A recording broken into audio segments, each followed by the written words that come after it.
මේ 1998 වසරේ මුල් කාලයේ තරමක් පිරිසරබද ගමක සිදු සත්‍ය සිදුවීමකි. පුද්ගලික කරුණු කිහිපයක් මත ගම්මානයේ නම හා ස්ථානය ඉදිරිපත් නොකරමි. මධ්‍යම කඳුකරයට මායිම පිහිටා ඇති මාගේ කතාවට පාදක වන මනරම් ගම්මානය අදටද අතිරමණීය ප්‍රදේශකි. කඳු පන්තීන් කිහිපයකට මායිම් වුවත් මෙහි ප්‍රධාන ජීවනෝපාය වූයේ කුඹුරු ගොවිතැනයි. මුළු ගම්මානයටම ජලය සැපීම සඳහා තරමක් විශාල ජලාශයකින් හා මෙම ජලාශය පෝෂණය වීමට කඳුකරේ සිට පැමිණෙන කුඩා ඔයකින්ද සමන්විත මෙම ගම්මානය අදටද තරමක් අප්‍රසිද්ධ පළාතකි. මෙම ඔය කඳුකර ප්‍රදේශයේදී අලංකාර දිය ඇල්ලක් නිර්මාණය කරන්නේ ගම්මානයේ සුන්දරත්වය දෙගුණ තෙගුණ කරමිනි. ගම්මානය හා ඒ වටපිටාව ගොඩනැගී ඇත්තේ මෙම ජලාශය මූලික කරගෙනය. මාගේ මේ කතාව ආරම්භ වන්නේද එතැනිනි. සියල්ල ආරම්භ වූයේ එක් වැසිබර උදෑසනකින්ය. ඒ බං වැවේ කණ්ඩියට කාගෙද අතක් ගහගෙන ඇවිල්ලලු. යමල්ල බලන්න.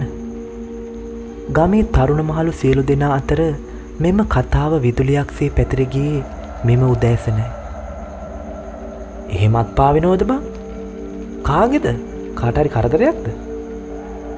ගමේ කඩමණ්ඩේදී එක් වැඩිහිටියෙකුගෙන් ප්‍රශ්නයකි. කාගෙන් හරි කප්පල වෙන් කරපු අතක්ලු. සෑහෙන කාලයකට කලින් ඕන එකක් කියන්නේ. අතේ ඇටගට්ට විතරයි තියෙන්නේ. ඊට වැඩිය දෙයක් නම් දැක්කේ නෑ මාමේ. ගමේ තරුණයෙකුගේ පිළිතුර වූයේ එයයි. පොලිස් නිලධාරීන් දැනුවත් කර ඔවුන් පැමිණෙන විට තරමක් මත්දහන වී තිබුණි. සිදු වූ දේ ඔවුන්ටද පැහැදිලි වූයේ එවිටයි.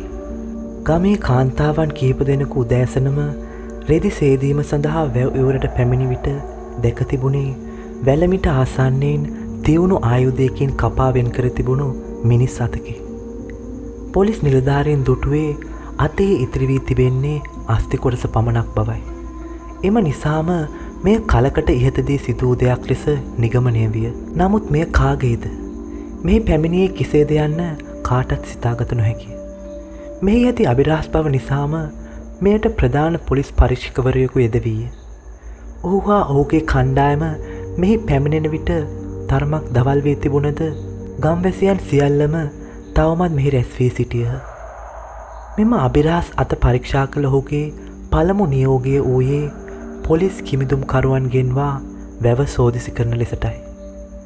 පසු දින උදාවිය.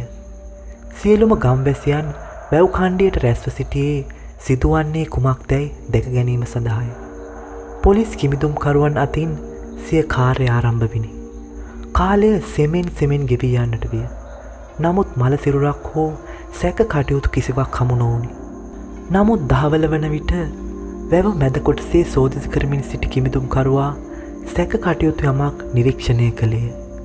නමුත් එය ඔවුන් බලාපොරොත්තු වූ ආකාරයක යමක් නොව හාත්පසින්ම වෙනස් වූ දෙයකි. සර්, මෙහි අඩිය ලොකු පෙට්ටකමක් වගේ පෙට්ටියක් තියෙනවා.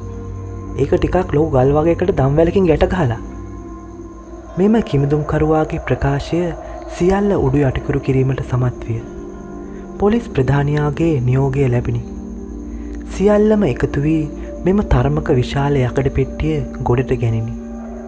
මේ අඩි 4ක් පමණ දිග, අඩි 3ක් පමණ උස් වූ පියන හා රාමුව යකඩින් නිම කර අඩිය ලී යොදා මනාව සකසා ඇති පෙට්ටකමකි. ජලාශයේ දිගු කලක් තිබීම නිසා ඒ අඩිය දිරාපත් වී පළුදු වී ඇත. කෙසේ නමුත් මෙය පිරිස එකතු වී ගොඩට ඇදගෙන ආවේය. පොලිස් නිලධාරීන් සියලු දෙනා ඉදිරියේ මෙය විවර කරන ලදී. මොහොතකට සියලු දෙනා අතරම එක් මූසල නිහඬතාවක් පැතිර ගියේය. මන්ද එතුළ වූයේ කිසිවෙකු බලාපොරොත්තු වූවක් නොවන නිසාය.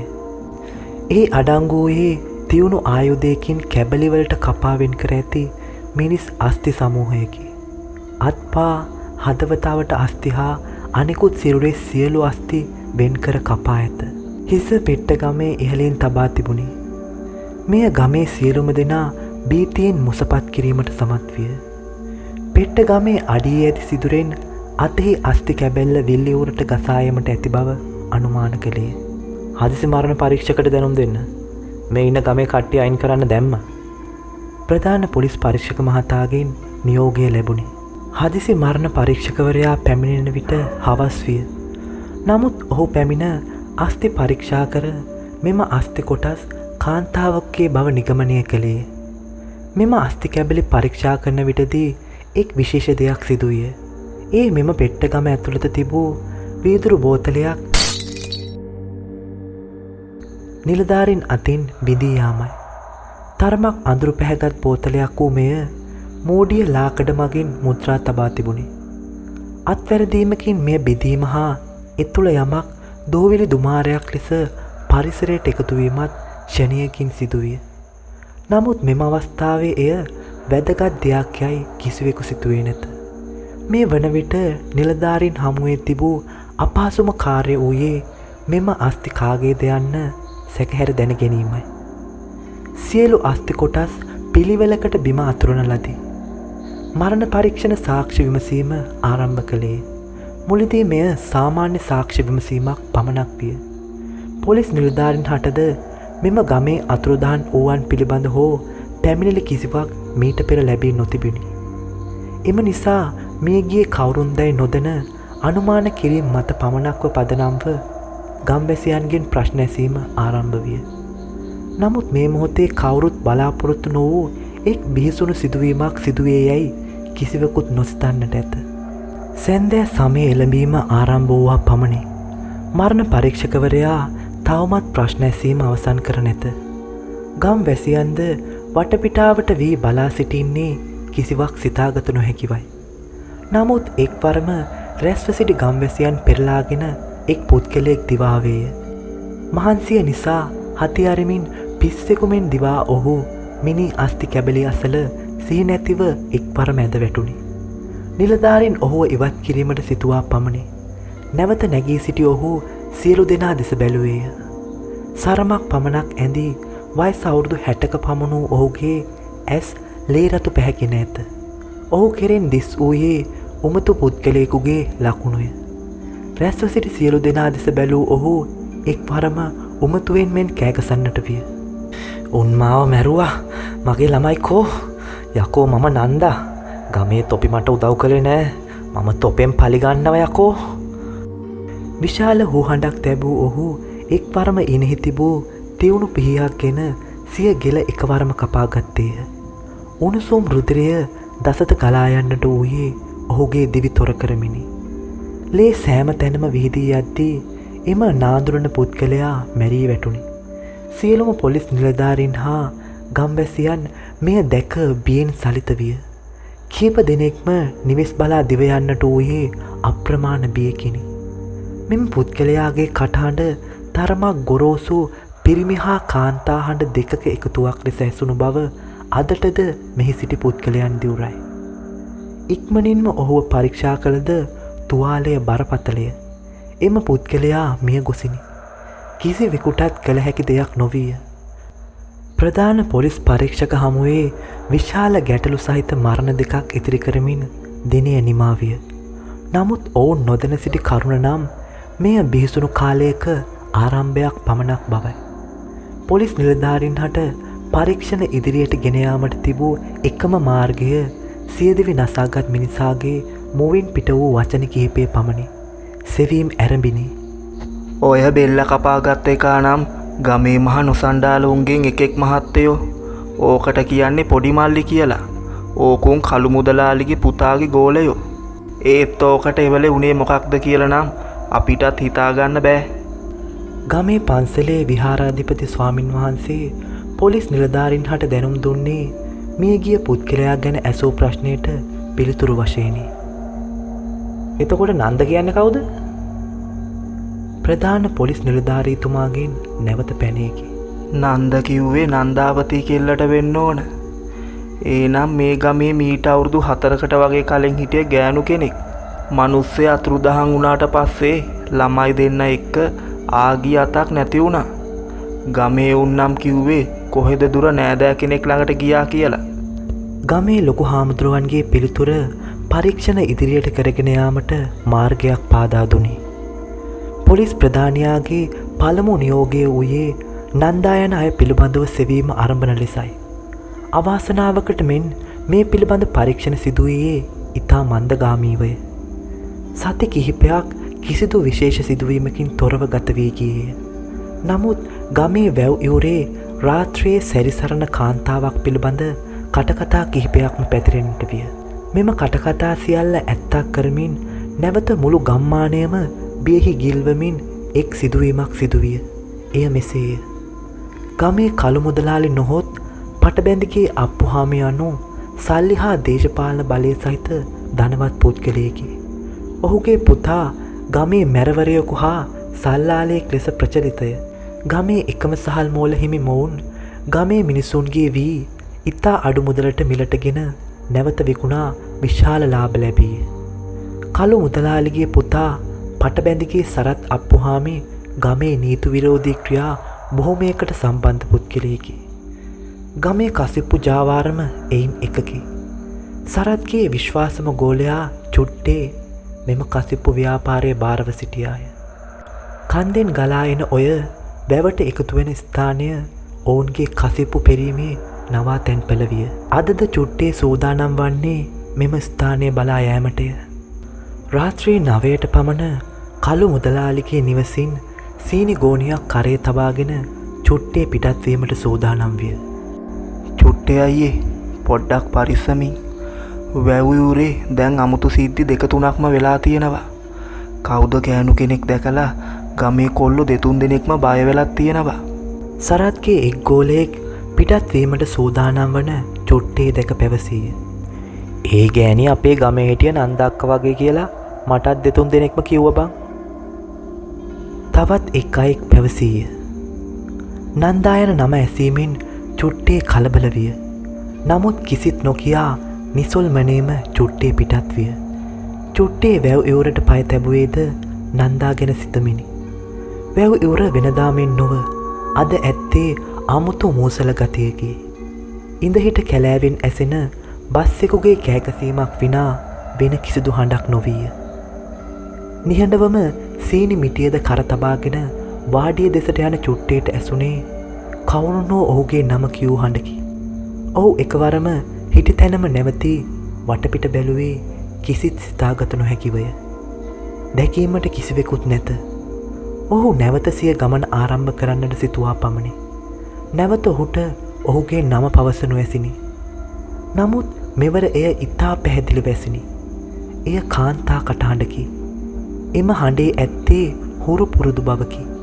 එක් වරම තම ඉනේ තිබූ පිහිය චුට්ටේ ඉවතට ගත්තේ අනතුරක සේයාවක් ඔහුට දැනුණු නිසාය. එක් වරම වැව දෙස බැලූ චුට්ටේගේ දෙපා බියෙන් වෙවුලන්නට විය.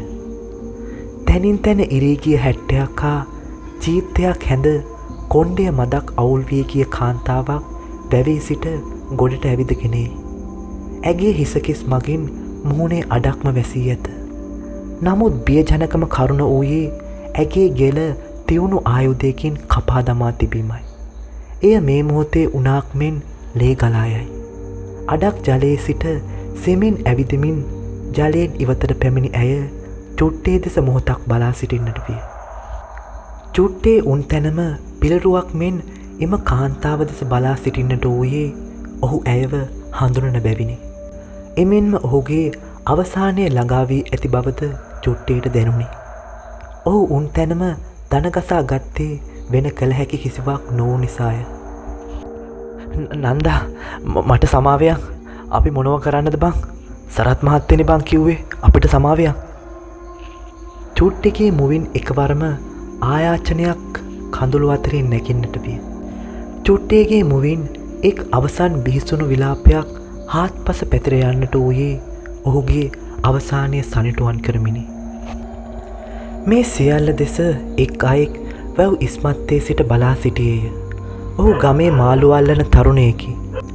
විශාල කෑගැසීම නිසා එදෙස බැලූ ඔහු දුටුවේ කාන්තාවක් සිටගෙන සිටින ආකාරයත් ඒ අසලම බිම කිසියම් පුද්ගලයෙකු වේදනාවෙන් කිදිරි ගාන හඬත් ඔහුට ඇසුණි.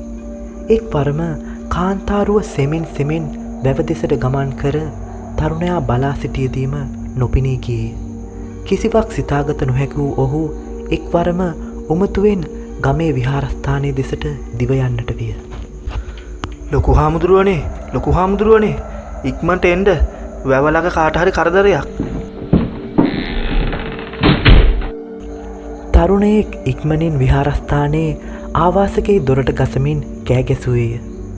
ලොකු හාමුදුරුවන් පැමිණි පසු සිදූ සියල්ල අකුරක් නෑර තරුණයා පවසන්නට වූයේ අප්‍රමාණ බියකිනි. ලොකු හාමුදුරුවන් සියල්ලට සාවධානව ඇහුම්කම් දුනි. මේ ඇඹිත්ත කොළුව අර බයිසිකල් කට්ට අරන් පොලිසියට ඉක්මනට දුවලා මේ විස්තරය කිව්වනම් ඔය ළමයා පන්සලේ නතර වෙන්න. මම ගමේ කිහිප දෙනෙක් එක්ක ගිහින් බලන්නම්. මෙසේ පැවසූ ලොකු හාමුදුරුවෝ ඉක්මනින්ම පිටත් විය. ගමේ දායකයන් කිහිප දෙනෙකු එකතු කරගෙන හුළු අතු කිහිපයක් දල්වා එතනට යන විටත් ප්‍රමාද වැඩිය. ඔවුන් දුටුවේ මියගොස් දරදඩු වී ඇති චුට්ටිගේ සිරුරයි. චුට්ටිගේ අත්පා දරුණු ලෙස ඇඹරී ගොසිනි. මේ යන මොහොතේ ඔහු දරුණු ලෙස වේදනා විඳ ඇති බව මෙයින් සහතික විය. වඩාත් ළංව බැලූ කල චුට්ටියගේ ගෙල තිවුණු ආයුධයකින් කපා දමා ඇති බව දුටුවේය. ඔහු වෙනුවෙන් දැන් කළ හැකි දෙයක් නොමැත. පොලිස් නිලධාරීන් පැමිණෙන විට පසුදා පාන්දර වී තිබුණි. පන්සලේ නැවතුණු දීවර තරුණයා සියල්ල පැවසුවේය. කාන්තාවක් චුට්ටියගේ අවසන් විලාපයේ ඇසෙන මොහොතේ සිටි ආකාරයත් ඇය වැව දෙසට ගමන් කර නොපෙනී ගිය ආකාරයත් ඔහු පැවසීය. නන්දාගේ කතාව හා ඇගේ පලිගැනීම ගමේ සියලු දෙනා අතරම පැතිර ගියේය. නමුත් සියලු දෙනා නොදැන සිටි කරුණ නම් නන්දාට හා ඇගේ දරුවන් හට සිදුවේ කුමක්ද යන්නය. පොලිස් පරීක්ෂණ මින් අනතුරුව විධිමත්ව ඇරඹුණි. පොලිස් පරීක්ෂණවලදී හෙළි වූ නන්දාගේ ඉරණම පිළිබඳව කතාව මෙතැන් සිට. නන්දාවතී නොහොත් නන්දා උපත ලැබුවේ 1960 වසරේ මාගේ මෙම කතාවට පාදක වූ ගම්මානයට ආසන්න ගමේය. වයස අවුරුදු 23ක් පමණ වන විට තම පෙම්වතා සමග විවාහ වන ඈ මෙම ගම්මානයට පැමිණියේ පදිංචිය සඳහාය. වරක් නන්දාව දුටු අයෙක් නැවත හැරී බලන තරමට සුන්දර රූ සපුවක් සතු ඈ ඊතා කරුණාබර කාන්තාවක් ලෙස ගමේ කා අතරත් ප්‍රචලිත වී සිටී. නන්දාගේ සැමියාද ගොවිතැන ජීවිකාව කරගනිමින් ගමේ නමක් දිනා සිටි තරුණයෙකි. මෙකල ගොවිතැන් වගාව ඊතා සාර්ථක වූ නිසා ඔහු අත මිල මුදල්ද අඩුවක් නොවුනි. විවාහයෙන් අවුරුදු 2ක් ගිය පසු එනම් 1985 තම කුළුදුල් පිරිමි දරුවා උපත ලැබුවේ පවුලේ සතුට වැඩි කරමින්. ඉන් පසුව වසර 2කින් නැවත පිරිමි දරුවාද උපත ලැබීය. අඟහිඟයක් නොමැති මෙම සොදුරු කැදැල්ල කාගෙත් අවධානය දිනාගත්තේ නිතතින්. නමුත් සියලු වාසනාව සමගින් සිටි මේ පවුලට අවාසනාව උදාවන්නට වූයේ කළු මුදලාලිගේ පුත් සරත් මේ ගමට නැවත පැමිණි පසුවයි. දස අවුරුදු සිරදඩුවමක් විද ගමට පැමිණි ඔහු නැවතත් සිය සුපුරුදු රැකියාව හා සල්ලාල ජීවන රටාව ආරම්භ කළේය. ඒ හොර කසිප්පු විකිණීමයි. ගමට පැමිණි මුල් දින කිහිපෙදීම නන්දා දුටු සරත් හට නන්දා පිළිබඳ සිතක් පහළ වූයේ ඇය විවාහක බව හෝ ඇය දෙදුරු මවක් බව අමතක කරමින්. කිහිප වරක්ම තම මුදල් බලය පෙන්නමින් ඇය තමා සතු කර ගැනීමට සරත් උත්සාහ කළද තම පවුලට දැඩි භක්තියකින් සිටි නන්දා මොහුගේ ගැටවලට අසු නොවුනි. නන්දාගේ ප්‍රතික්ෂේප වීම හමුවේ උරණ වී සිටි සරත් මතු දිනකදී ඔවුන්ගෙන් පලි ගැනීමට මාන බලන්නට විය. ඔය මිනිහව අයින් කරලා ඔය ගෑණිව මගේ ළඟට ගත්තේ නැත්තම් මම සරත් අප්පුහාමි නෙවේ. මෙම ප්‍රකාශය කිහිප වරක් සරත් බීමත් වූ විට තම සගයන් සමග පවසා තිබුණි. නන්දාගේ සොඳුරු කැදැල්ලට අවාසනාව ළඟාවීම ආරම්භ වූයේ 88 89 කලබල සමය ආරම්භ වීමත් සමගයි. මෙම කලබල සමය තුල ගොවිතැන ජීවිකාව කරගත් බොහෝ පිරිසකට තම අස්වැන්න නිසි මිලකට විකුණා ගැනීමට නොහැකි විය. සියලු දෙනාටම කළු මුදලාලිගේ වී මෝලෙන් ලද සුළු මුදලෙන් සිය ජීවිකාව පිරිමසා ගන්නට විය. නන්දාගේ සැමියාටද මෙය බලපෑවේය. කිහිප වරක්ම නන්දාගේ සැමියාගේ කුඹුරු අස්වැන්න කිසිවෙකු ගිනි තබා තිබුණේ ඔවුන් කබලෙන් ලිපට ඇද දමමින්. මේ පිටුපස සිටින්නේ සරත් බව නන්දා දැන සිටියාද එය තම සැමියා සමග නොපැවසුවේ ඔහුගේ ආරක්ෂාව ගැන සිතමින්. ඔවුන් කෙසේ හෝ අගහිකකම් මැද කලබල සමය ගෙවා දැමීමට සමත් විය. ගමේ බොහෝ කුඹුරු ප්‍රමාණයක් මෙකල කළු මුදලාලි විසින් මිලට ගෙන තිබුණේ මිනිසුන්ගේ අසරණකමින් ප්‍රයෝජන ගනිමින්. අවසානයේ නන්දා හා ඔහුගේ සැමියාගේ කුඹුරුද කළු මුදලාලිට තමන් සතු කර ගැනීමට හැකි විය. අවසානයේ නන්දාගේ සැමියාටද සිදු වූයේ කළු මුදලාලිගේ සේවකයෙකු වීමටයි. කාලය සෙමින් ගත වී 1992 අවුරුද්ද ලැබුණේ. සරත්ගේ නන්දා කෙරෙහි වූ ආසාව අඩුවීමක් දක්නට නොවී. අගහිඟකම් මැද වුවද ඔවුන් සතුටින් තම පවුල ගෙන යාම සරත්ගේ වෛරයට හේතුය. අර නන්දගේ මිනිහා ඉන්නකම් මට ඔය ගෑනිට ලං වෙන්න වෙන්නේ නැහැ. මට ඕක විවරයක් කරන්න ඕනේ. සරත් දිනක් හොර ආරක්කු වාඩියේ සිට තම විශ්වාසවන්තම ගෝලයන් දෙදෙනා වූ චුට්ටේ හා පොඩිමල්ලි යන අය සමග පැවසීය. එදින ඔවුන් තිදෙනා වාඩියෙන් පිට වූයේ සියලු සැලසුම් සකස් කිරීමෙන් පසුවය. පසුදින උදෑසන සරත් මග බලාගෙන සිටියේ නන්දාගේ සැමියා වීමෝලේ වැඩට එන තෙක්ය. දුර තියාම නන්දාගේ සැමියා දුටු සරත් ඔහුට සිනහවකින් සංග්‍රහ කළේය. මලයා මම උබෙනකන් තමා හිටියේ. මම අඳුරන ලොකු මහත්තයෙක් කෙනවා බං හෙට. මට මිනිහට දෙන්න දඩමස් ටිකක් හොයා ගන්න ඕනේ. යමුද මායෙක් අද රැට කන්දේ කැලෑව පැත්තට? සරත්ගේ මෙම කීමට අකමැත්තෙන් නුවද නන්දාගේ සැමියා කැමති වුණි. ඔහු මේ පිළිබඳව නන්දාටද නොකියා සිටියේ ඇය මෙම ගමනට අකමැති වෙන බව දන්නා නිසාය. ඉරනම් සහගත රැය එළඹිනි. සරත් චුට්ටේ හා පොඩිමල්ලී සමග නන්දාගේ සැමියා මහරැයේදී කැලෑවට ඇතුළු විය. දියැල්ල පැත්තට යමුනේ. චුට්ටේ නම් කිව්වේ ගෝණු රංචුවක් ඒ පැත්තේ ඉන්නවා කියලා. සරත්ගේ මෙම කීමට සියලු දෙනාම කන්දේ දියැල්ල දෙසට ගමන් කරන්නට විය. දියැල්ල අසලට පැමිණි සරත් ඇතුළු පිරිස ගෝණෙකු වතුර බීමට එනතෙක් මාන බලන්නට විය. වැඩි වේලා එසේ බලා සිටීමට සිදු වූයේ නැත. දුරින් ගෝණෙක් ජලය බීමට එනු බලා සිටි සරත් තම අත ඇති තුවක්කුවෙන් මාන බලා වෙඩි තැබුවේය. දියැල්ලේ ශබ්දය වෙඩි හඬ වසා ගනිද්දී ගෝනා මැරී වැටිනි. මලයා උඹයි චුට්ටේ ගිහින් ගොනා අරන් ආවනම්. සරත්ගේ නියෝගයේ සමග චුට්ටේ හා නන්දාගේ සැමියා ගෝනා සිටි ස්ථානයට ගියේය. ඔවුන් ගෝනා මැරී වැටි සිටි තැනට යනතෙක් බලා සිටි සරත් නැවත වරක් සිය තුවක්කුව මානා වෙඩි තැබීය. මෙවර ඔහුගේ ඉලක්කය වූයේ නන්දාගේ සැමියාය. වෙඩි පහර නන්දාගේ සැමියාගේ හදවත පසාරු කරගෙන ගියේය. ඔහුගේ ප්‍රාණය නිරුද්ධ සිරුර බිම ඇඳ වැටෙද්දී සරත්ගේ වියරු සිනහව දසත පැතුරිනි. සරත් ඇතුළු පිරිස පැමිණියද නන්දාගේ සැමියා පැමිණියේ නැත. නන්දාගේ සැමියාගේ අතුරුදහන් වීම ගමේ සෑම තැනම පැතිර ගියේය. බොහෝ පිරිස් සෙවීම් කළද එය ඵල රහිත විය. නන්දාගේ සැමියාගේ අතුරුදහන් වීමෙන් පසුව නන්දා පසු වූයේ ඇඬූ කඳුලෙනි. නන්දා සරත්ව සැක කළද කළු මුදලාලිගේ දේශපාලන බලය හමුවේ ඇයට කළ හැක්කක් නොවීය. ගමේ සියලු දෙනාම සරත් නන්දාගේ සැමියාගේ අතුරුදහන් වීමට සම්බන්ධ බව විශ්වාස කළද සරත්ට විරුද්ධව යමක් කීමට බිය වූවාය. නන්දා කිහිප වරක්ම ගමේ ප්‍රධාන පුද්ගලයන් හා පොලිස් නිලධාරීන් ඉදිරියේ තම සැමියා සොයා ගැනීමට උදව් කරන ලෙස පින්සේන්ඩු වුවද කිසිවෙකුගෙන් හෝ යහපත් ප්‍රතිචාරයක් නොලැබුණි. අසරණ නන්දාහට කළ හැකි යමක් නොවීය. ඇය තම දරු දෙදෙනා රැක ගැනීම සඳහා තනිව ගමේ ගොවිතැන් වලට උදව් කරමින් හා තවත් කුඩා රැකියා කරමින් දිවි ගෙවන්නට විය.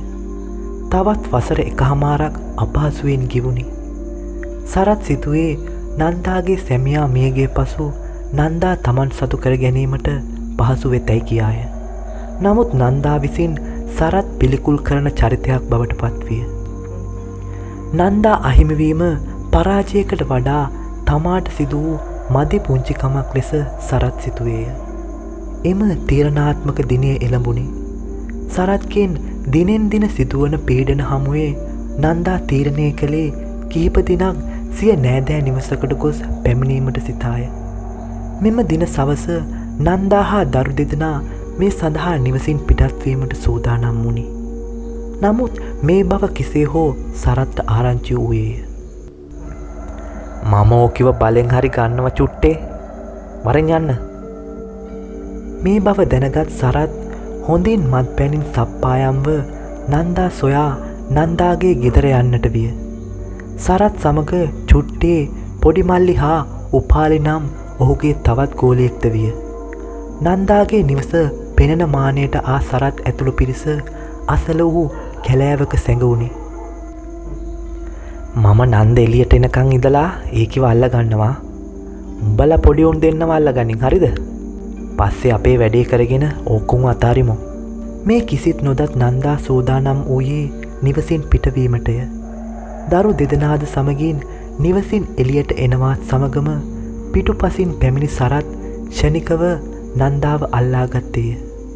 දරු දෙදෙනාවද උපාලි හා පොඩිමල්ලි අල්ලාගත් අතර නන්දාගේ මුවවසා තම කරට කර ඔසවාගත් සරත් ඉක්මනින්ම කැලෑබද මාර්ගයෙන් නන්දාව ඔසවාගෙන සිය නිවස දෙසට අනෙක් අයද සමග ගමන් කරන්නට විය.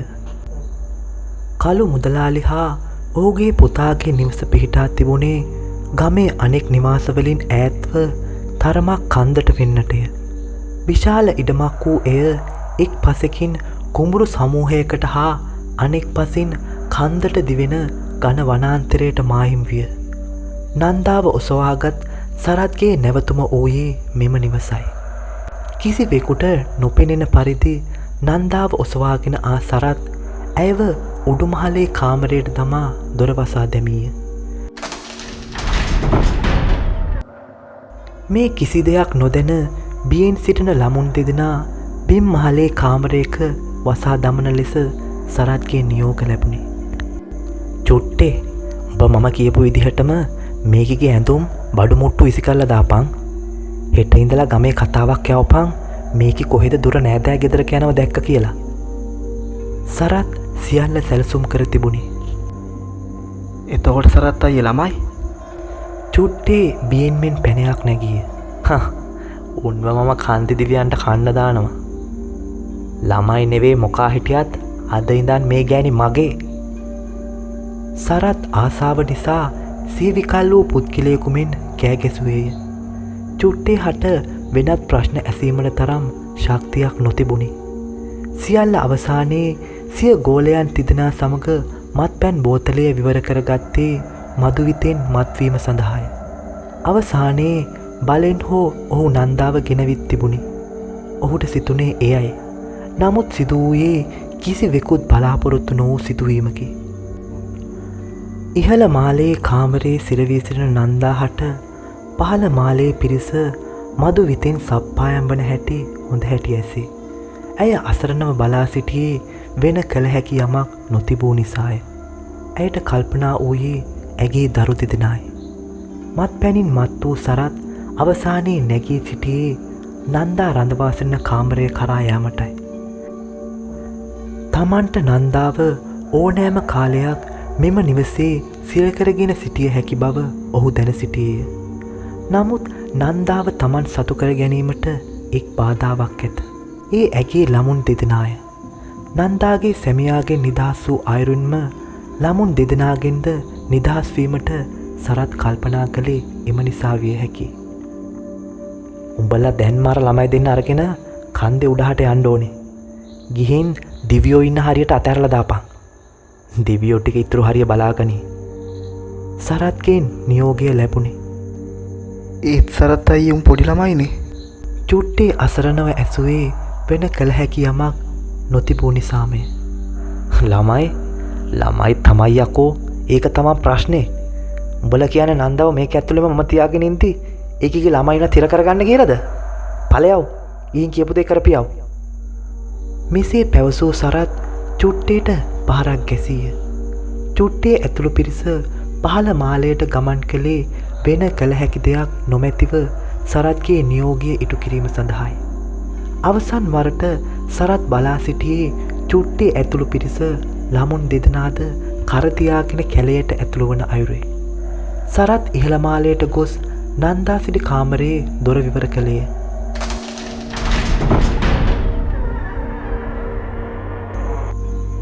නන්දෝ අද ඉඳන් ඔබ මෙහෙ ඉන්න ඕනේ.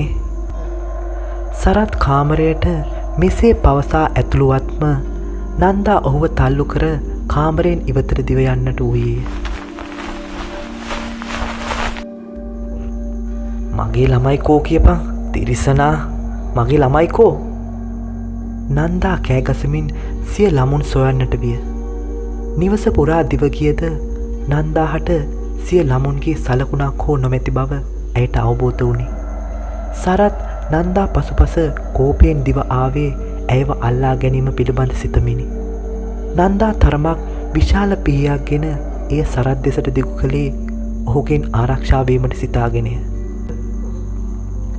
මගේ ළමයි කෝ කියපන්. නන්දාගේ කෑගැසීම හමුවේ සරත් මොහොතක් නතර විය. උන් දැන් පණ පිටින් නෑ බොල. මම උන්ව කැලේට ගිහින් දාපන් කිව්වා. දෙවියෝ උන් ගැන බලාගනි. උඹ දැඟලුවොත් උඹටත් මම කරන්නේ ඒක. සරත් වියරුවෙන් මෙන් කෑගැසීය. සරත්ගේ ප්‍රකාශයත් සමග නන්දා මොහොතක් කම්පනයෙන් ගල් ගැසිනි. ඇගේ මනසට ආවේ සිය දරුවන් බේරාගත යුතුය යන සිතුවිල්ලයි. එයත් සමගම නන්දා එකවරම නිවසින් පිටතට හා කැලේ දෙසට සිය දරුවන්ගේ නම් කියමින් කෑගසමින් දිව යන්නට වූයේය. සරත් මෙය බලාපොරොත්තු වූවක් නොවේ. නමුත් සරත්ද සිය තුවක්කුවත් රැගෙන නන්දා පසුපස දිව යන්නට වූයේ ඇයව අල්ලා ගැනීමේ බලාපොරොත්තුවෙනේ. නන්දා කැලයට ඇතුල්ලුවද ඇයට කැලේ හුරුපුරුදු තැනක් නොවේ. නොදන්නා කෙනෙකුට මෙහි මග වැරදීම සුලභ දෙයකි. අවාසනාවට නන්දාටද සිදු වූයේ මෙයයි. නන්දා සිය දරුවන්ගේ නම් කියමින් කෑ ගසමින් ඔවුන්ව සොයන්නට විය. මෙසේ පැය කිහිපයක්ම ගත වුණේ. නමුත් ඇයට කිසිවකු හෝ සොයාගත නොහැකි විය. වේදනාව හා අසරණකම ඇයව සිහිමද ගතියට පත් කර තිබුණේ. ඇයට නැවත නැවතත් සරත් තම දරුවන්ට කළ දේ මතක් විය. ඇයට ඇගේ සැමියා අහිමි විය. සිය දරුවන් බේරා ගැනීමටද නොහැකි විය. ඇයට මොහොතකට අවශ්‍ය වූයේ මෙම වේදනාවෙන් නිදහස් වීමටය. සිය අත ඇති පිහිතලේ ගත් ඈ දෑතින්ම එය ගෙල ළඟට ගෙන ගියේය. සිය ගෙල සිය දෑතින්ම නන්දා කපාගත්තේ තව දුරටත් ජීවත් වීමට ඇයට අවශ්‍ය නොවූ නිසාය. අවසානයේ ඇයට දැනුනේ සියල්ල අඳුරු වී සිය දෑස් පිය වී යන බව පමණි. සරත් පිස්සුවෙන් මේ නන්දාව සොයන්නට විය. නමුත් ඔවුන් නන්දාව සොයා ගන්නා විට පාන්දර වී තිබුණි. නන්දාගේ ගෙලෙන් ගලා ගිය ලේ බිම සෑම තැනම පැතිරී තිබුණි. ඇය මිය ගොස් ඇති බව බැලූ බැල්මට සියල්ලන්ටම දැනගත හැකි විය. දැන් අපි මොකද කරන්නේ? චුට්ටේ සරත්ගෙන් ඇසීය. සරත්ගේ මුහුණේ වූයේ බලාපොරොත්තු කඩවීමේ වේදනාවක ස්වරූපයකි. මට ආයෙ හිරේ යන්න ආසාවක් නෑ බං. බංගලාවට ගිහින් පොරවයි උඩ තට්ටුවේ තියෙන ලොකු පෙට්ටගමයි ගෙනින්. චුට්ටේට සරත්ගේ නියෝගය ලැබුණේ. චුට්ටේ හා පොඩි මල්ලී පිටව ගිය පසු සරත් හා උපාලි තනිවිය. උපාලි ඔබ දන්නව නේද කමති ගෙදර ගුරුන්නාන්සේ ගිහින් එක්කන් වරෙන් කියහන් මම ඉක්මනට එන්න කිව්වා කියලා. සරත්ගේ දෙවන නියෝගය ලැබුණේ. ඒ මොකටද සරත් මහත්තයෝ? උපාලිගෙන් පෙරලා පැනයකි. යකෝ මේ ගෑනි මලේ හිතේ වෛරෙන් ඔබ කියන්නේ මේගිගේ ආත්මය නැගිටලා આવොත් අපිව යහතින් තියයි කියලාද? ගිහින් ගුරුනාන්සේ එකගෙන වර. සරත්ගේ ප්‍රකාශයත් සමග ඉක්මනින්ම උපාලි දිව ගියේ. නන්දාගේ සිරුර කැබලිවලට කපා දැමූ සරත් හා චුට්ටි එය පෙට්ටගම තුළ අසුරන්නට විය. ගුරුන්නාන්සේ විසින් ආරක්ෂාව තකා නන්දාගේ ආත්මයට සිය මල සිරුර අතහැර නොවන ලෙස බන්ධනයක් කළේය. බෝතලයකට දැමූ මැතරූ වැලි අහුරක් හා නන්දාගේ කිස්වල්පයක් මේ සඳහා භාවිතා කර තිබුණි. මෙසේ කළේ කෙදිනක හෝ නන්දා නැවත පැමිණ මොවුන් සියලු දෙනාගෙන් පලිගන්නා බව මොවුන් සියලු දෙනා ඉවෙන්මෙන් දැන සිටි නිසාය. ඔවුන් සිතුවා නිවැරදිය. නන්දාගේ ආත්මය වසර 4කට පසුව නිදහස් වී ඇත. දැන් ඇගේ පලිගැනීමේ වාරය එළඹී තිබේ. නන්දාගේ ආත්මය නිදහස් වූ වහාම පොඩි මල්ලිකින් පලිගත්තේය.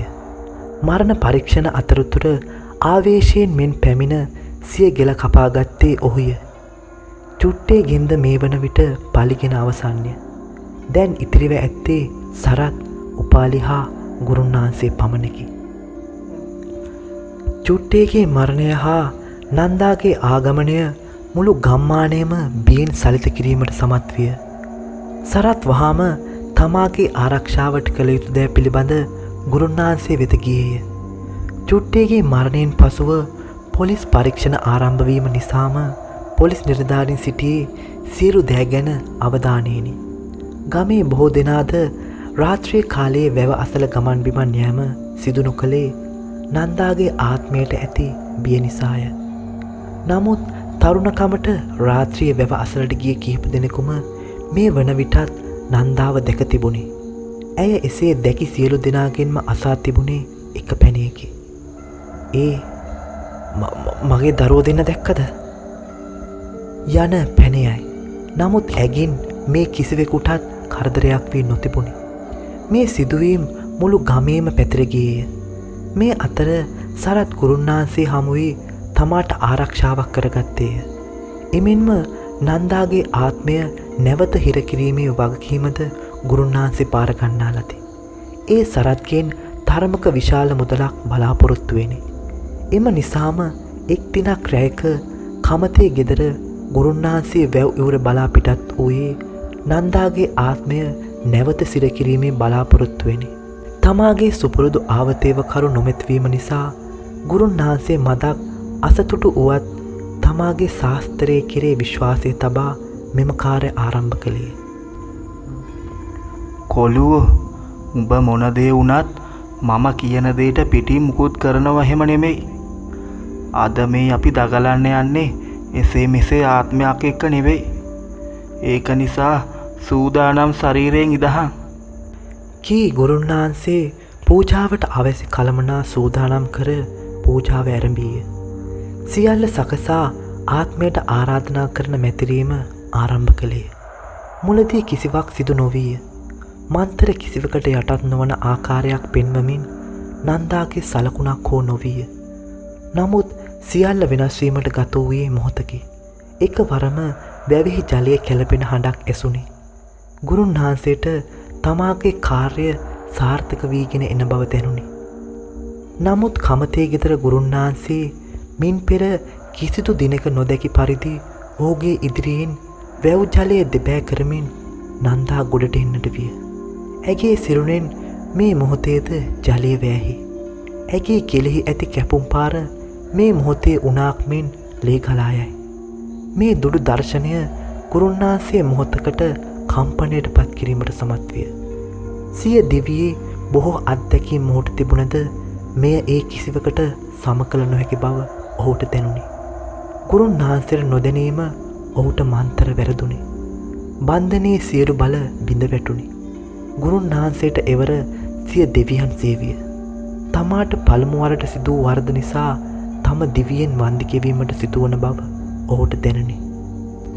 කොළුවෝ, වැඩේ වැරදුනා. දුවහන් පණ බේර ගනින්.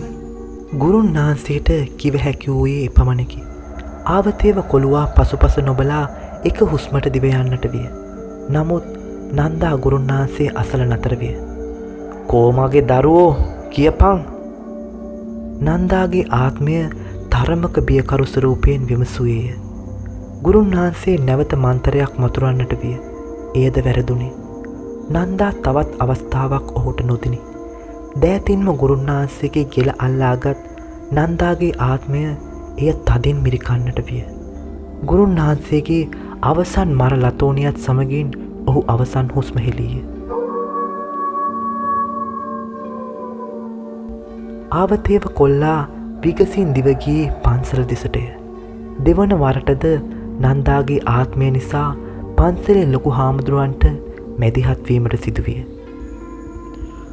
තොපි දැම් මොන කෙන්ගෙඩියක් කරන්නද ඒ ආත්මයට කතා කළේ බොල. ලොකු හාමුදුරුවෝ ඇසුවේ තරමක කෝපයනි. අනේ හාමුදුරුවනේ ගුරුන්නාන්සේ හැදුවේ ඒ ආත්ම හිර කරන්න මහන්තරේ වැරදුනා මොනව වුණාද මන්දා ගුරුන්නාන්සේ ඉවරට ඉවරයි මට අන්තිමට ගුරුන්නාන්සේගේ මරලතෝනිය ඇහුණා. ආවතේව කොළුවා ඇඳුම් කඳුළු අතරින් පැවසුවේය. මේ වෙලාවේ මොන ජගතවත් වැව් ඉවුරට යන්න එන්නේ නෑ. එළිය වැටෙනකන් ඉන්න වෙනවා. උඹලට හොඳ පාඩම් මෙව්වා. ලොකු හාමුදුරුවෝ රැස්ව සිටි පිරිස දෙස බලා පැවසුවේය. පසු දිනට වැටුණු පළමු හිරු කිරණත් සමගම ලොකු හාමුදුරුවෝ ඇතුළු පිරිස වැව් ඉවුරට ගියේය. පූජා ආම්පාන රැසක් මැද හිස සුන් මලකඳකි. කිසිවෙකු විසින් හිස කඩා ඉවත් කර ඇත. අඩි 20ක් පමණ ඈතින් ගුරුන්නාන්සේගේ හිස වැටී තිබී හමුවිය. කිසිදා මන්තරයක් නොවැරදුණු කමතේ ගෙදර ගුරුන්නාන්සේගේ මරණය එසේ සිදුවිය. නන්දා තවත් එක් පලිගැනීමක් සම්පූර්ණ කළේ.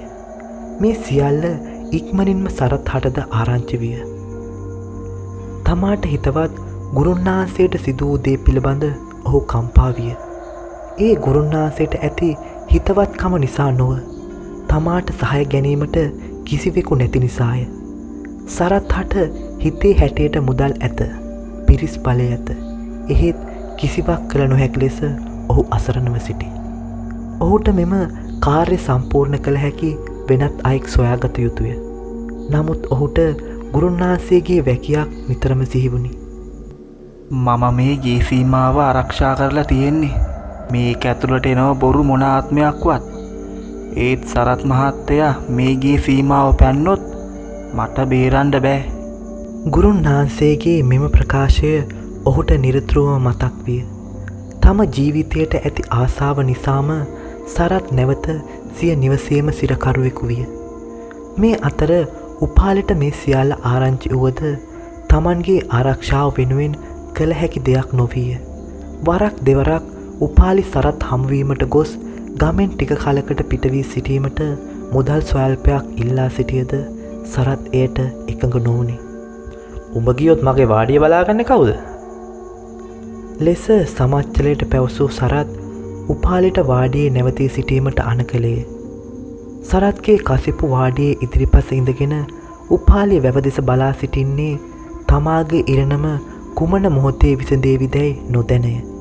උපාලිට සරත් මහත්තයා කෙරෙහි ඇති වූයේ කෝපයකි. නමුත් ඔහුට කළ හැකි දෙයක් නොවිය. නමුත් උපාලිත නොදැන සිටි කවුට නම් අද රාත්‍රිය උපාලි හට ඉරණම් සහගත රැහැක් වන බවයි. උපාලි වාඩිය මුර කරමින් වැව දෙස බලා කල්පනා කරන්නට වූයේ සිය සගයන් පිළිබඳවය. පෙර ඔහුගේ මිතුරන් වන චුට්ටි හා පොඩිමල්ලි ඔහු සමග සිටියද අද වන විට ඒ කිසිවෙකුත් නොමැතිව ඔහු තනි වී ඇත. අහිංසක පවුලකට ඔවුන් කළ අපරාධය ඔහුට යළි යළිත් මැවී පෙනෙන්නට විය. මෙලෙස කල්පනා කරමින් සිටින අතර ඔහුටද නොදැනීම නිදිමත නිසා ඔහුගේ ඇස් පියවුණි. කිසියම් ශබ්දයක් සමග ඔහු අවදි වන විට මධ්‍යම රාත්‍රිය ලං වූවා පමණි. උපාලි දැස් විවර කරන විටම ඔහුගේ මුවින් ලතෝනියක් නිකුත් විය. ඔහු අවදි වන විටම ඔහු දුටු පළමු දසුන නන්දාගේ මුහුණයි. නන්දා උපාලි දෙස බලා සිටි. බියෙන් කෑගසමින් ඇඳෙන් ඉවතට පැන උපාලි මරබියෙන් නන්දා දෙස බලා සිටින්නට විය. මගේ දරුවෝ කොහෙද කියාපිය? නන්දාගේ මුවින් නිකුත් වූයේ එම වැකිය පමණි. උපාලි උන් තැනම දනගසා ගත්තේය. අනේ නන්දක්කේ සරත් මහත්තයා ළමයි දෙන්න කැලෑවට ගිහින් දාපන් කිව්වේ. මට කරන්න දෙයක් තිබුණේ නෑ. දන ගසාගෙන සිය ජීවිතය යදින උපාලිගේ මුවින් ඔහුටද නොදැනීම ඔවුන් කළ අපරාධය කියවුණේය. සරත්ගේ නම ඇසීමත් සමගම නන්දාගේ ආත්මය සිටි තැනම නැවතුණි. නන්දා උන් තැනම නැවතී කල්පනා සයුරක ගිරුණාක් මෙන් නිහඬව බලා සිටින්නට විය. අමතකව ගිය යමක් මතක් වන ලකුණු ඇගෙන් දිස්විය. ලද අවසරයෙන් උපාලි තම දෙපා යුගලට පින් දෙමින් වාඩියෙන් පැන දුවන්නට පටන් ගත්තේය. වාඩියෙන් ඉවතට දිව යන උපාලි නැවත පිටුපස හැරී බැලුවද නන්දාගේ ඡායාවක් හෝ දැකීමට නොමැති බව ඔහු දුටුවේය. නමුත් නැවතී එය සොයා බැලීමට තරම් හයියක් නොමැති නිසාම ඔහු පසුපස නොබලා දුවන්නට විය. මෙසේ දිව යන උපාලි නැවතුනේ ගමේ එකම පොලිස් මුරපොළ අසලෙනි. අනේ සර්, අර නන්ද මහව මරයි. මම වෙච්ච සේරම කියන්න. සරත් මහත්තයාගේ අපරාධය මම කියන්න. මහව නන්දගෙන් බේරගන්න. ගමේ පොලිස් මුරපොළට ගිය උපාලි සිය දිවිය බේරා දින ලෙස අඳෝනා තියන්නට විය. මුලදී මොහුගේ කියවීම නිලධාරීන් හට තේරුමක් නැතිවුවද ඒ සිටි එක් තරමක් උසස් නිලධාරියෙකුට මොහුගේ ප්‍රකාශය හා නන්දායන නම පිළිබඳ අවධානය යොමු වුණි. ඔහු උපාලි පොලිස් මූලස්ථානයට රැගෙන ගොස් ප්‍රධාන නිලධාරියාට බාර දුන්නේ. එහිදී උපාලි ඔවුන් කළ අපරාධය පාපොච්චාරණය කරන්නට වූයේ.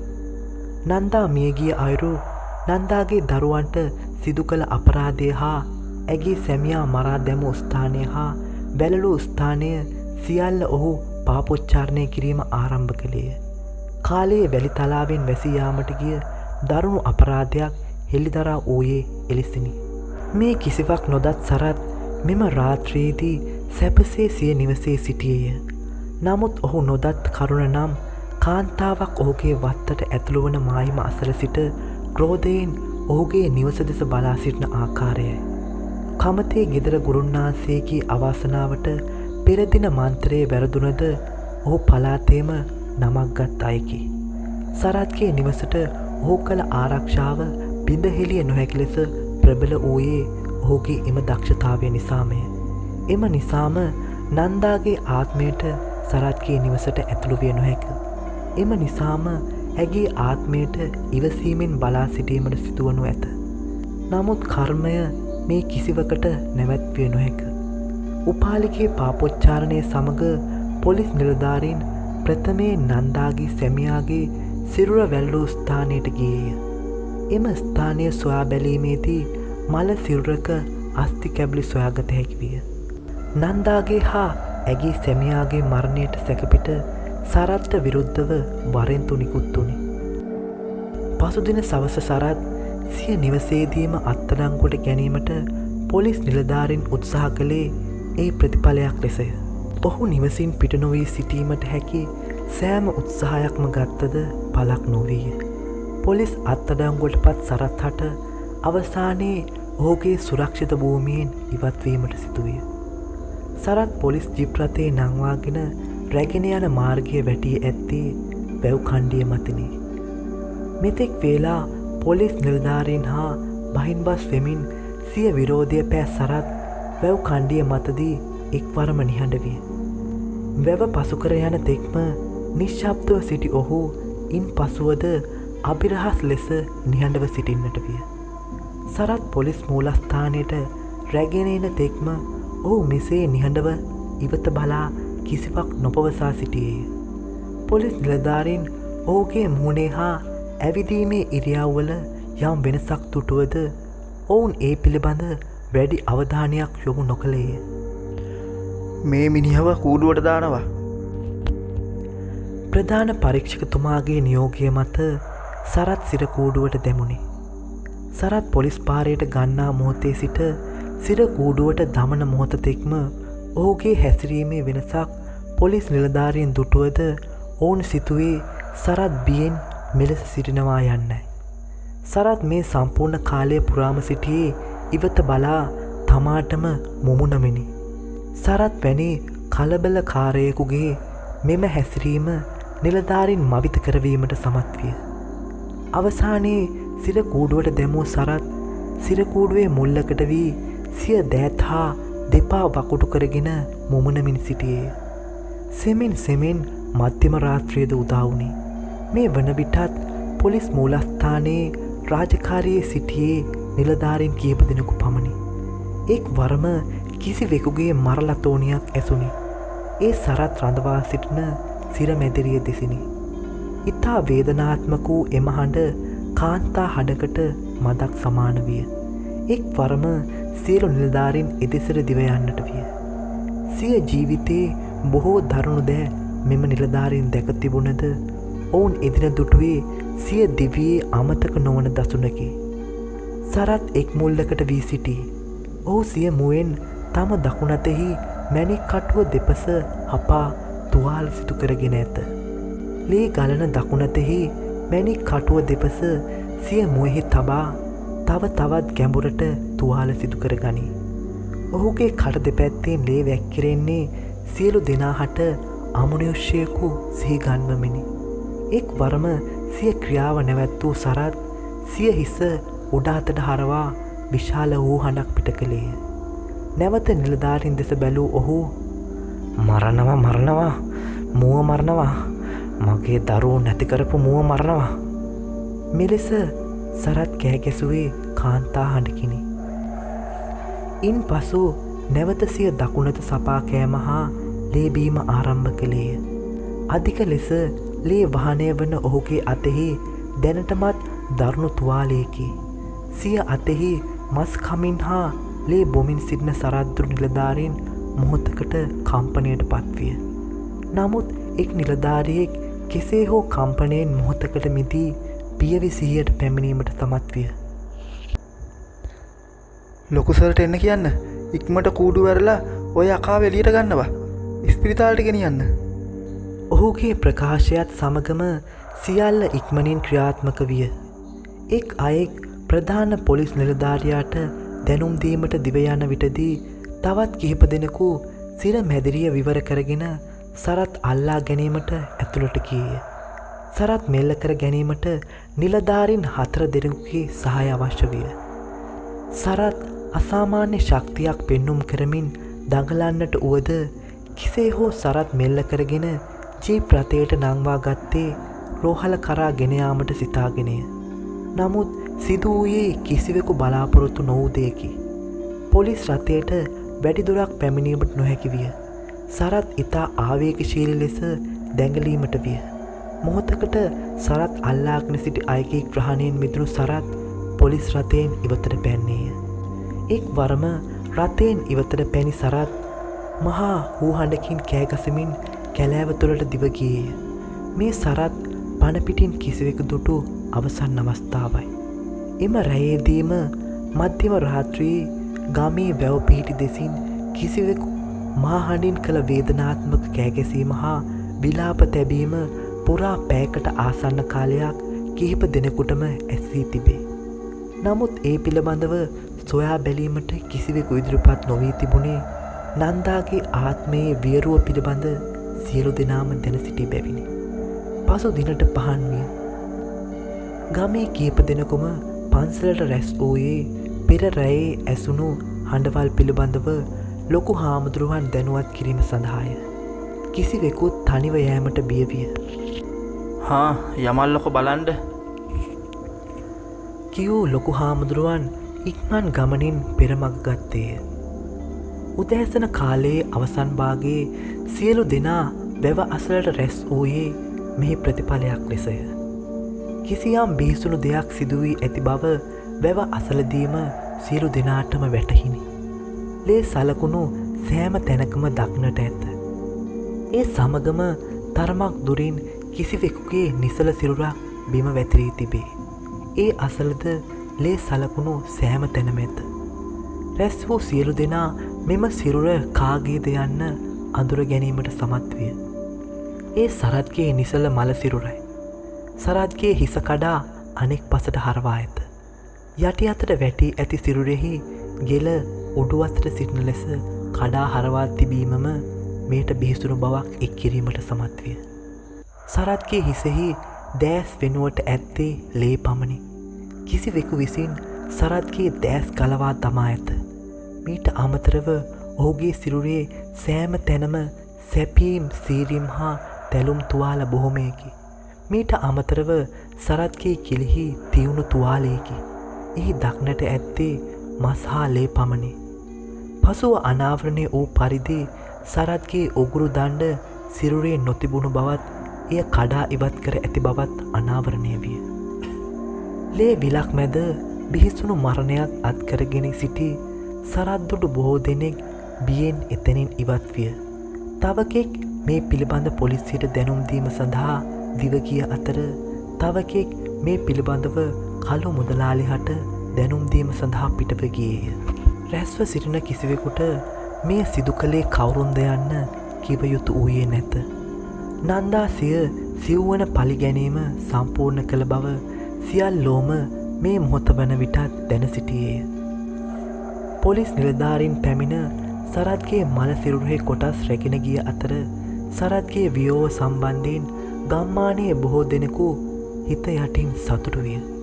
සරත් පිළිබඳව දුක් වූ අයෙක් වේ නම් ඒ කළු මුදලාලි පමණි. පොලිස් අත්අඩංගුවට පත් උපාලි හට මිනී මැරුම් හා ඊට සහාය ලබා දීම යන චෝදනා එල්ල වුණා. ඔහු සියලු චෝදනා පිළිගත්තේය. ඔහුට ඒ සඳහා අධිකරණය ජීවිතාන්තයේ තෙක් සිරදඬුවම් ලබා දුන්නේ. කළු මුදලාලි ඇතුළු පිරිසටද නන්දා හා ඇගේ පවුලට සිදු කළ අපරාධය වසන් කිරීම හා අනුබල දීම යන කරුණු මත චෝදනා ගොනු කෙරුණද උසාවියේදී එම චෝදනා සාක්ෂි සහිතව ඔප්පු කිරීමට අපොහොසත් වීම නිසා ඔවුන් නිදහස් විය. උපාලි නැවත මෙම ගම්මානයට නොපැමිණි නිසා හෝ වෙන කිසියම් කරුණක් මත නන්දාගේ නැවත පලිගැනීමකට අසු නොවුණි. නමුත් සිය සිරගත දෙවිය ඔහුට එතරම් සතුරුදායක නොවීය. මහලුවියට පය නගා ඇති ඔහු අදටද බෝගම්බර නව පල්ලි කැලේ සිරකඳවුරේ සිරමැතිරේකට වී තමා කළ අපරාධය සිහිකරමින් සිටි. චෝදනා වලින් නිදහස් වුවද කළු මුදලාලි සිය මුදල් විශාල ප්‍රමාණයක් නන්දාගේ ආත්මයෙන් ආරක්ෂාවීම සඳහා විවිධ ගුරුන්නාන්සේලා හමුවේ වැය කෙරුවේ සිය ජීවිතයට ඇති බිය නිසාමය. අද වන විටත් කළු මුදලාලි මෙම ගම්මානයේ වාසය කරයි. නමුත් ඔහු අද වන විට තම නිවසේම සිරකරුවෙකි. කර්මය කෙදිනක හෝ ඔහුවද සොයා පැමිණෙනු නිසැකය. නන්දාගේ ආත්මයට අවසන් සිදුවීමත් සමග විමුක්තිය හිමි වූවා නම් මේ කතාව මෙතනින් අවසන් වීමට හෝ මෙහි සුළු හෝ සතුටුදායක බවක් එකතු කිරීමට මට හැකිවනු ඇත. නමුත් එය එසේ සිදු නොවීය. අදටද විල් තිරේදී නන්දාව දුටුවයි සිටී. ඇය අදටද සිය දරුවන් සොයන බව ඇය දුටු සියලු දෙනාම පවසයි. එම නිසාම විල් තෙර රාත්‍රිය එළඹෙත්ම ගම්මානයේ සියලු දෙනාටම තහනම් කලාපයක් වී ඇත. අවසානයේ මෙම ගම්මානයේ සිදු වූ එක් බිහිසුණු සිදුවීමක් කාලයේ වැලි තලාවෙන් වැසී ගියේය. නමුත් සත්‍ය වශයෙන්ම නන්දාගේ කතාව මෙයින් අවසන්ද යන ප්‍රශ්නාර්ථය අප හමුවේ ඉතිරිව ඇත.